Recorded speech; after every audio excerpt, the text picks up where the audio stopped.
I've always loved my little slice of suburban paradise. Quiet streets, friendly neighbors, and the kind of community where everyone waves at everyone else, or at least pretends to. Life was simple, predictable, and perfectly fine until I decided to put up a sign. Now don't get me wrong, this wasn't some aggressive keep-out declaration or a trespassers will be shot threat. No, I'm not that kind of person. It was a humble, straightforward warning, private property, beware of dog. I figured it was just a small way to remind neighbors and the occasional wandering jogger that my yard was my territory. The dog, by the way, was a tiny little chihuahua that had more attitude than bite. But still, signs are signs, right? At first, it seemed harmless. I hammered the wooden post into the ground with a sense of satisfaction, imagining the respect my neighbors would now show me, maybe even a little fear, I admit, for dramatic effect. I stepped back, admired my handiwork, and thought, finally some boundaries, some peace, some control over my own property. The next morning, I had no idea the simple act of putting up a sign would start a war. I was sipping my coffee, enjoying the crisp morning air when I saw a neatly folded envelope in my mailbox. The HOA, my heart sank. I'd received HOA notices before, usually about lawn height, paint colors, or some arbitrary violation, but nothing this serious. The letter read something like, "Your posted sign constitutes harassment against the community and violates HOA regulations. Immediate removal is required. Failure to comply may result in fines and further action, including police involvement." I blinked, then I read it again and again. I even checked the date just in case it was some kind of cruel April Fool's joke. It was. Apparently, my little warning sign was not just a sign, it was a declaration of war. And I had no idea the HOA even thought it had the authority to call the police on a private property matter. I tried to reason with myself, maybe they just wanted it down, maybe it was a misunderstanding. I even considered a polite note in return, something like, "Dear HOA, sorry my chihuahua intimidates you, he promises to behave." But deep down, I knew that wouldn't cut it. By mid-morning, my mailbox held another surprise, a phone call. The HOA president, a woman who seemed to thrive on the power of clipboards and perfectly phrased threats, wanted to discuss the sign situation. She didn't ask, she announced. And let me tell you, the way she spoke, you'd think I'd personally insulted the entire community. "Do you understand that your sign is in direct violation of HOA policies?" she demanded. "Yes," I said carefully, "but I also understand that it's on my property and the dog isn't real yet." I tried a little humor, hoping it might lighten the mood. "I don't recommend this approach if you ever want a friendly HOA president," she did not laugh. By the end of the call, I had officially been warned, threatened with fines, and informed that if the sign wasn't removed, the HOA might escalate the matter to local law enforcement. My coffee had gone cold, my stomach was in knots, and I felt like I'd stepped into a suburban thriller where the villain wore khakis and carried clipboards. Later that afternoon, I glanced through my living room window and saw the unmistakable sight of 2 HOA board members walking down my driveway. My first thought, maybe they just want to talk. My second thought, maybe they brought backup. I took a deep breath and realized that what had started as a simple boundary marker, literally a piece of wood with paint on it, was now a ticking time bomb. And somewhere in the back of my mind, a tiny, chaotic part of me was excited. Because let's be honest, there's something thrilling about standing your ground, even if it's just against people who take themselves way too seriously. And I had a feeling this was only the beginning. I didn't know it yet, but by the end of the week, the police would show up, neighbors would gossip, and my simple warning sign would become the center of a suburban drama that no one, least of all me, saw coming. And as I stepped outside to face the approaching board members, I realized one thing. Sometimes, a little piece of wood and paint is all it takes to turn quiet suburban life upside down. When I saw the 2 HOA board members walking up my driveway, I felt a mix of irritation and curiosity. On one hand, I was thinking, really? Over a sign? On the other, I couldn't help but admire their commitment to whatever it is they thought they were doing. They reached the porch, clipboards in hand, and greeted me with what I can only describe as the official "we are the law of this neighborhood" look. The kind of look that makes you question whether you've committed a felony for having mismatched curtains. "Good afternoon," one of them said, her voice tight, precise, like a ruler snapping in half. "We need to discuss the sign you posted on your property." "Yes, the warning sign," I replied, keeping my tone calm. "The one about my dog, he's very protective of my couch." I offered a small smile. Nothing, they didn't smile back, not even a twitch. They proceeded to lecture me on HOA rules like I was a kindergartner being scolded for finger painting on the walls. According to them, my sign was harassment against the community and a violation of aesthetic standards. I had to pause. Aesthetic standards? For a tiny wooden sign that said "Beware of dog," I looked at it again. It was tasteful, minimalist, chic, even somewhere between threatening and adorable. Apparently, HOA logic didn't account for such subtleties. They told me I had to remove the sign immediately or face further consequences. I asked them what that meant. They exchanged glances, the kind that made you feel like you'd just walked into a suspense movie. Fines and potentially police involvement, the taller one said. I laughed, not because it was funny, but because I didn't know whether to cry, scream, or sprint down the street in terror. Police involvement, I repeated. Over a sign, my dog doesn't even exist. They didn't laugh. Instead, the shorter one made a note on her clipboard, giving me that smug, satisfied look that HOA board members seem to master naturally. Do you understand the seriousness of this? She asked. Yes, I said carefully. And do you understand the seriousness of a chihuahua if he actually existed? Because he'd bite. No reaction, of course not. They lingered a little longer, tossing in phrases like community safety and property standards, as if saying them enough times would magically convince me to remove the sign. I was polite, nodding, pretending to take notes, but inside I was plotting. Because here's the thing, I've lived in this neighborhood long enough to know how the HOA operates. Petty rules, overzealous enforcement, power trips disguised as civic duty, and while most people crumble under the weight of their tiny tyrannies, I have a stubborn streak. I like standing my ground. And yes, maybe I enjoy a little chaos now and then. After what felt like hours but was probably 10 minutes, they finally turned to leave. They gave me one last pointed look, clipboard poised like a weapon, and said, "This is your final warning." I waved, "Have a nice day, and tell everyone my dog says hi." As soon as they were out of sight, I sank onto my porch steps, heart still racing. My mind raced even faster. Police involvement? How far were they willing to take this? And how could I defend myself if they actually called the cops? I decided to prepare, research HOA rules, double-check property laws, maybe even call a lawyer friend for advice. But most importantly, don't remove the sign, not yet. Because removing it would be admitting defeat, and that's not my style. Especially when the whole situation was absurd enough to be entertaining. I took a deep breath and tried to focus on normal things. Coffee, the morning sun, pretending my yard wasn't the next battleground in the suburban HOA wars. Then came the sound that made my stomach drop, a police siren in the distance. Slow at first, then closer, turning into that unmistakable wail. I froze. My sign, my little innocent "Beware of dog" sign, could it really provoke an actual police visit? Minutes later, a police car rolled up into my driveway, lights flashing but no siren this time. 2 officers stepped out, professional, calm, but with that unmistakable "we've been summoned for something weird" look. And just like that, my quiet suburban life turned into a tense standoff. Me, my tiny chihuahua-free dog, the HOA board, and now law enforcement, all over a simple wooden sign. I realized in that moment that this was no longer a friendly neighborhood disagreement.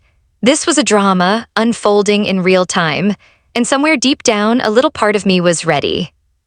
Because if you think an HOA is going to scare me off my own property, you clearly haven't met me. The police officers stepped onto my driveway like they were entering a crime scene. 2 of them, calm and professional, hands at their sides, surveying my tiny yard as if I'd turned it into a war zone. Meanwhile, my chihuahua-less dog sat on the porch, glaring at them with the kind of judgment only a small, imaginary dog could muster. "Good afternoon," one officer said. "We received a complaint regarding a sign on your property." "Yes," I said, trying to keep my voice steady. "The sign that says 'Beware of dog,' it's purely decorative. The dog, well, he's on vacation." I smiled, hoping humor would ease the tension. It didn't. They exchanged a glance, then asked me to step aside while they inspected the sign. I watched as they circled it, measuring the wood, examining the letters, evaluating whether the threat of a tiny dog somehow endangered the entire community. My mind raced. Am I in some suburban version of a crime drama? "Do you understand that this sign has been reported as a violation of HOA regulations?" the taller officer asked. "Yes, I understand," I said. "And I also understand that the HOA probably has too much time on their hands." The officer didn't laugh. I didn't expect him to. Humor rarely works in legal situations. They started asking questions. Who made the sign? When was it posted? Are there any other signs like this on the property? My answers were careful but honest. I tried to keep it light without sounding flippant. I mentioned that my dog was actually a very small Chihuahua who was currently napping, and yes, I might have exaggerated his ferocity a bit. "Sir, this is serious," the other officer said, voice steady. "We're just here to verify the complaint. We're not here to arrest you, but if the HOA files a formal report, it could escalate." I nodded, heart racing. Escalate? Over a sign? A piece of wood with paint? I couldn't help thinking that somewhere in the universe, actual crimes were happening, and here I was, under investigation for border control of my own yard. After what felt like hours but was probably only 20 minutes, the officers stepped back. They asked me to keep the sign up for now, just in case they needed to reference it later. Then came the part I didn't expect. They started talking about HOA history. Apparently, this HOA had a long track record of overreach, and while some complaints were valid, many were petty. The officers seemed slightly sympathetic, but their hands were tied. They couldn't override the HOA unless laws were being broken. I tried to mask my relief with a weak smile. "So, I'm not going to jail over a sign that warns of a non-existent dog." "Not yet," one officer said, and I wasn't sure if he was joking or trying to be serious. Either way, the words did little to calm my nerves. After the officers left, the tension in the air was almost tangible. I could still hear the echo of their footsteps on my driveway, and the memory of their steady, unblinking eyes made me feel like I'd just survived a minor battle. My neighbors peeked through their windows, probably wondering if their quiet street had just turned into a crime scene. I realized something important that day. This wasn't just about a sign. This was about power, control, and how far some people were willing to go to enforce rules that didn't make sense. The HOA had the ability to intimidate, and the police had the power to document. I had me, and apparently stubbornness. By evening, I sat on my porch, staring at the sign, imagining what could happen next. Would the HOA escalate further? Would another letter arrive, thicker and more threatening than the first? Could my neighbors be drawn into this suburban drama? Somewhere in the back of my mind, a tiny, chaotic thrill sparked. Because let's face it, there's a strange satisfaction in standing up for yourself, even when the odds feel stacked against you. And in this quiet suburban street, I was about to learn that a little wooden sign could cause more trouble than I'd ever imagined. As the sun dipped behind the trees, painting the sky in streaks of orange and purple, I realized that my simple act of posting a warning sign had set off a chain of events I couldn't control. And if I wasn't careful, the next chapter could involve more than just letters, police visits, or neighbors whispering over fences. It was only the beginning, and I knew the real drama was just around the corner. After the police left, I realized I couldn't just sit around and hope the HOA would forget about my little "Beware of Dog" sign. They wouldn't. These people thrived on power, petty rules, and the ability to make others squirm. If I wanted to survive this without losing my sanity or my wallet, I had to get smart. So that night, I did what anyone in my position would do. I dove into the HOA rulebook. And by rulebook, I mean a dense, 300-page document filled with paragraphs that seemed to have been written in a secret language known only to bored bureaucrats. Seriously, who writes rules about the exact angle at which a flagpole should lean? I swear, they even had a section about paint colors for mailbox numbers. I made myself a cup of coffee, armed with highlighters, sticky notes, and a quiet determination. Page after page, I scanned for anything relevant to signs. There were rules about size, placement, colors, font types, and even perceived intimidation. Yes, intimidation. Apparently, my humble wooden sign could be interpreted as a psychological threat. At one point, I had to read a sentence 3 times just to make sense of it.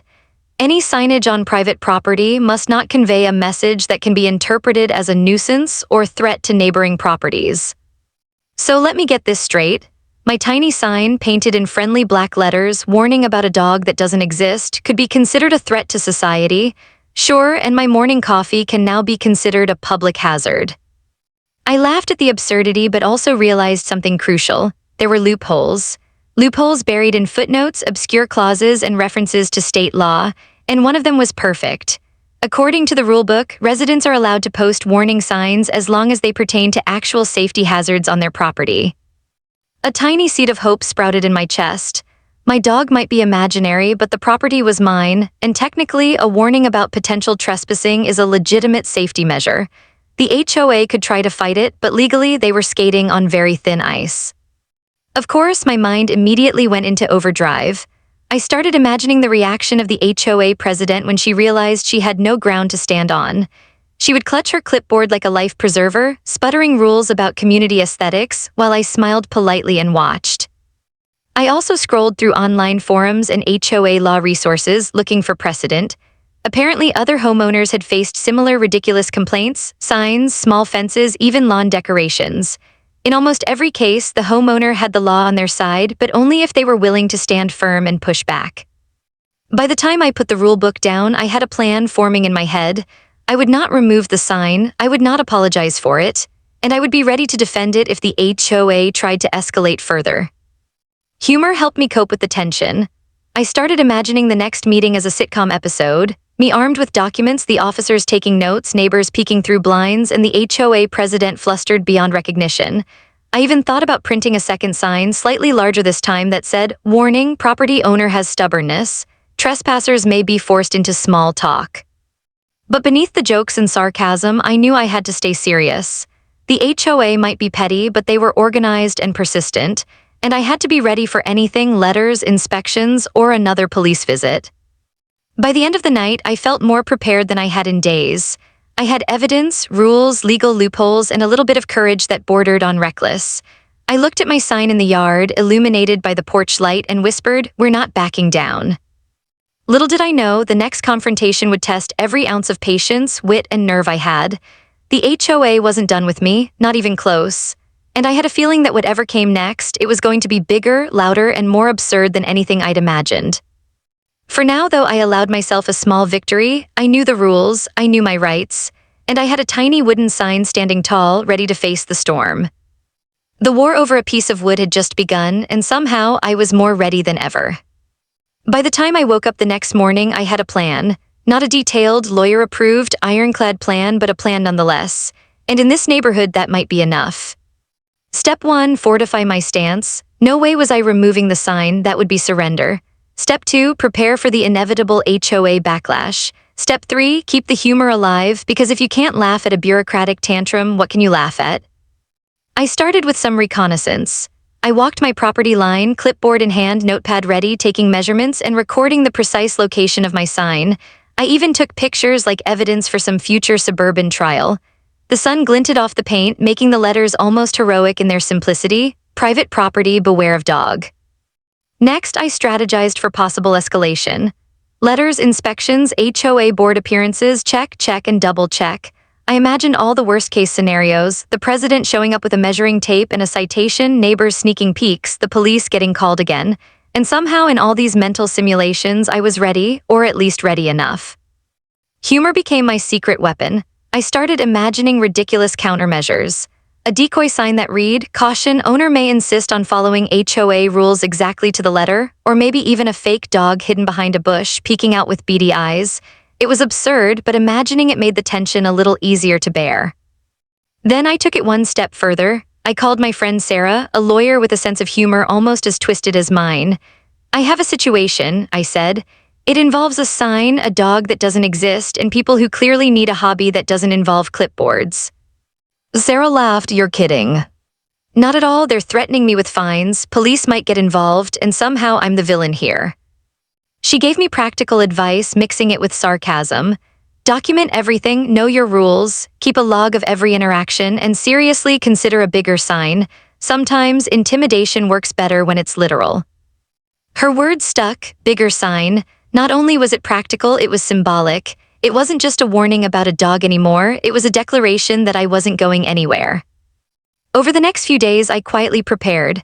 I reread the HOA rules, highlighted relevant clauses, and even printed copies of state property laws. I created a folder titled "In Case of HOA Emergency." Dramatic, yes, but oddly satisfying. I also kept a journal of interactions, conversations, and letters.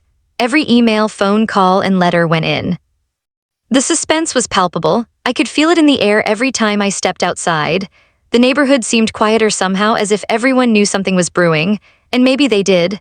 From the corner of my eye, I noticed neighbors glancing at my property, whispering behind curtains, perhaps taking bets on how long it would take for the HOA to give up. And then came the day I finally executed the first part of my plan. I posted a second sign, not to antagonize, not to mock, but to clarify. This one read, "Warning, private property owner reserves the right to defend peacefully, legally, and with humor." I stepped back and admired it. Tall, bold letters, impossible to ignore, standing right next to the first sign. It was my armor, my warning, and my statement all in one. That evening, I sat on the porch with a cup of coffee, staring at my signs, imagining the reaction of the HOA president when she saw them. Would she panic? Would she call the police again? Or would she quietly retreat, defeated by my cunning and slightly ridiculous tactics? I didn't know yet, but one thing was certain: I was ready. Ready for letters, ready for confrontations, ready for the absurdity of suburban bureaucracy at its finest. And through it all, I kept one thought in my head: never underestimate the power of a stubborn homeowner and a tiny imaginary dog. The calm before the storm didn't last long. Somewhere in the distance, a car slowed down. I squinted, heart skipping a beat. Was it the HOA or just a neighbor going for a drive? Either way, I knew the next confrontation was coming. And this time, I intended to be fully armed, with rules, evidence, and maybe just a little bit of chaos. The war over a simple wooden sign had officially escalated, and there was no turning back now. The morning of the showdown arrived like the calm before a storm you can hear rumbling miles away.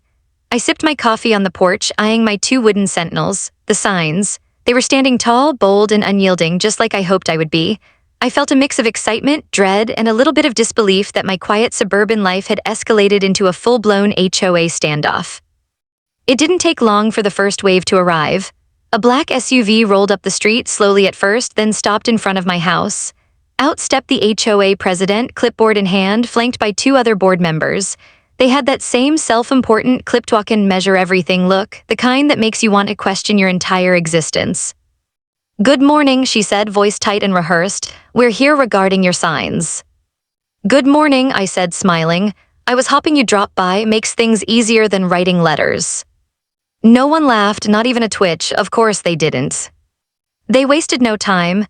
"Your signs violate HOA guidelines. You were warned. This is unacceptable. You must remove them immediately." I took a deep breath. This was it, the confrontation I'd been preparing for. "I understand your position," I said carefully. "However, after reviewing the HOA rules and applicable state laws, I believe my signs are legally permissible. They are warnings on my private property as allowed." They paused. I could see their faces flicker between irritation, disbelief, and outrage. The president flipped through her clipboard like I'd just announced I was staging a circus on the lawn.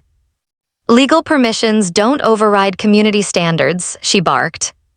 "Ah, yes, community standards. The mysterious code that apparently only exists to make certain people feel important."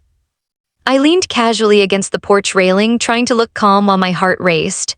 "I understand," I said, "but I'm within my rights. And just to clarify, these signs are in place to protect my property and inform visitors. I have no intention of antagonizing the neighborhood." One of the board members stepped forward, measuring the distance between the two signs. "The size is still an issue," he said. I suppressed a laugh. The signs were slightly larger than a standard sheet of poster board. How could this be a problem? I opened my folder and handed them a printout of the relevant HOA clause, highlighted and annotated. "As you can see," I said, keeping my tone calm but firm, "there is no size restriction for warning signs related to private property safety." They read, then reread, then exchanged looks that said, "We didn't see this coming." I felt a small thrill of victory. My preparation was paying off. "So," I said, "if there are no further violations according to the rules and state law, these signs will remain." The president glared, her face a mix of frustration and disbelief. We will have to discuss this at the next board meeting," she said, almost as if admitting it aloud was a consolation. I smiled politely, knowing this was the first major crack in their overbearing facade. "Of course," I said, "I look forward to it." They lingered for a few more minutes, making notes and muttering under their breath. I pretended to be casually arranging my potted plants, all the while savoring the tension in the air. Every second felt like a small victory. Finally, they left, slowly, stiffly, with a final glance that clearly said this isn't over. But I knew deep down that I had won the first round. I had faced them armed with rules, logic, and a bit of stubbornness, and they couldn't push me around. I sank onto the porch, heart still pounding, staring at my signs like two loyal sentries. This was just the beginning of the HOA war, but for the first time I felt confident. The board could escalate, threaten, or summon the police again, but I had something they didn't: preparation, determination, and the law on my side. And maybe, just maybe, a sense of humor sharp enough to survive their ridiculousness. As I sipped the last of my coffee, I couldn't help but smile. They thought they could intimidate me. They thought they could bully me into removing a piece of wood with paint on it, but I had stood my ground. The battle wasn't over, not by a long shot. But for now, the signs were safe, and I was ready for whatever absurdity the HOA could throw next. And I had a feeling the next move would be bigger, louder, and even more ridiculous. I thought I had survived the first big confrontation with the HOA. I was wrong. It started subtly at first. I noticed a car slowing down every morning, making loops around the block. Occasionally, someone would pause, pretending to admire a tree or a mailbox, but their eyes were fixed on my property. My neighbors' whispers grew louder, curtains twitched more frequently, and the subtle paranoia that the HOA specialized in started creeping into every corner of my world. Then came the letters, piles of them stacked neatly in my mailbox like tiny missiles, each one stamped with the HOA logo and dripping with self-importance. Inspection notice, community standards review, urgent compliance request, each one more absurd than the last. One even suggested that the shadow my sign cast might be unsightly at certain times of the day. I kid you not, shadow placement. I couldn't help but laugh. The absurdity of it all made me want to cry, but mostly laugh. I started keeping a dedicated folder for all correspondence, yellow sticky notes, highlighted passages, and sarcastic little comments scribbled in the margins. Shadow, really? I wrote under one note. Then they decided inspections were necessary.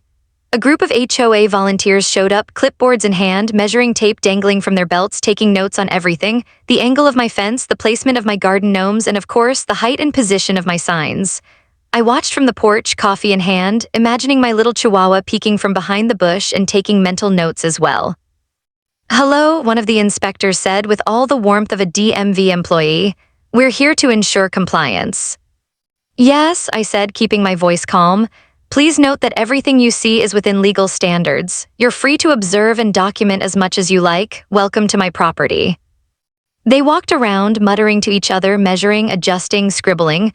I could see the frustration building on their faces. Their perfectly rehearsed facade of authority was cracking. They were meticulous yet powerless. Every time they glanced at the signs, I could see the subtle recognition. She knows her rights. She is prepared. And then, as if the universe had a sense of humor, the HOA president herself showed up.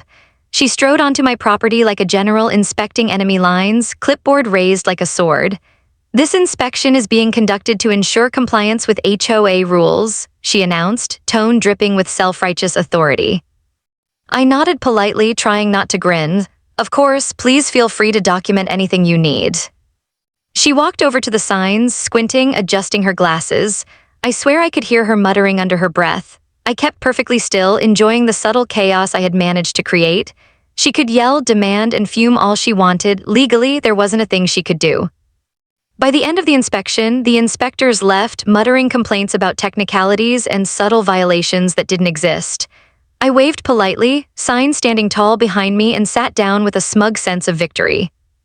But the HOA wasn't done. The letters continued, threats got slightly more ominous, and the whispers around the neighborhood grew louder. I realized that winning this battle wasn't about a single confrontation. It was a war of endurance, patience, and relentless persistence. Still, the absurdity of it all kept me sane. I started imagining my life as a sitcom. Me armed with documents and humor, defending my tiny patch of land against overzealous bureaucrats who treated shadow patterns as high crimes. The imagery made me laugh, sometimes aloud, much to the confusion of my neighbors. By the end of the week, it became clear the HOA was outmatched. They had rules, authority, and procedures, but I had preparation, patience, and the audacity to stand my ground, and I wasn't going anywhere. The signs remained, bold and defiant, my little symbols of resistance. My imaginary chihuahua would have been proud. But even as I celebrated these small victories, I knew the story wasn't over. The HOA might escalate further, try new tactics, or rally neighbors against me. The suspense lingered in the air, a constant reminder that standing up for yourself sometimes comes with absurd, exhausting, and hilarious battles. And somewhere deep down, I realized something important. No amount of intimidation could match the combination of knowledge, humor, and stubbornness. I was ready for whatever came next. Because if they thought this was over, they were in for a surprise. It was a quiet morning when I realized the end of this suburban saga might finally be near. The signs stood proudly, bathed in sunlight like little flags of victory. My folder of rules and laws sat on the porch beside me, looking almost heroic, and for the first time in weeks, I felt a strange calm. I knew the HOA wouldn't give up easily, but I also knew they were running out of steam. They had tried inspections, letters, veiled threats, and neighborhood gossip. They had even called the police twice. Yet here I was, still standing, signs intact, dog imaginary, dignity fully preserved. Then came the email. The subject line read, HOA board decision regarding your property signs. My heart skipped a beat. Was this the official surrender or another bureaucratic trap? I clicked it carefully, bracing myself. The message was short, formal, and in its own way almost comical. After reviewing your correspondence, property records, and the applicable rules, the HOA acknowledges that your posted signs are within legal and community guidelines.